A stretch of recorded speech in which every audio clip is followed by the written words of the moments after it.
بسم اللہ الرحمن الرحیم۔ جس امت کو قبرستان سے گزرتے وقت مردوں کو سلام کرنے کا حکم ہے، وہ اتنی بے حس ہو چکی ہے کہ زندہ کو بھی بغیر مطلب سلام نہیں کرتے۔ دنیا کی تاریخ میں کوئی کسی کے لیے اتنا نہیں رویا جتنا ہمارے نبی حضرت محمد صلی اللہ علیہ وسلم اپنی امت کی بخشش کے لیے روئے۔ ایک شخص نے ایک بزرگ سے کہا، میں سکون چاہتا ہوں۔ بزرگ نے فرمایا، اس جملے میں سے میں نکال دو، یہ تکبر کی علامت ہے۔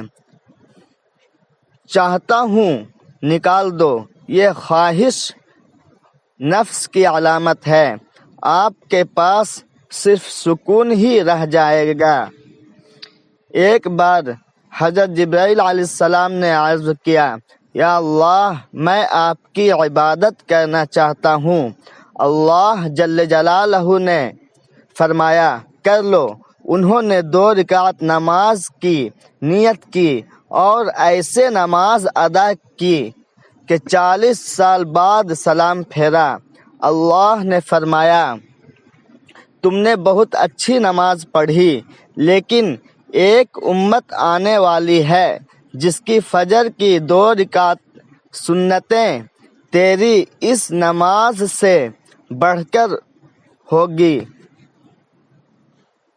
حضرت انس رضی اللہ عنہ فرماتے ہیں کہ آپ صلی اللہ علیہ وسلم نے ارشاد فرمایا، معراج کی رات میں نے جنت کے دروازے پر لکھا دیکھا کہ صدقہ کا ثواب 10 گنا ہے اور قرض کا 18 گنا۔ میں نے کہا، جبرائیل، کیا بات ہے؟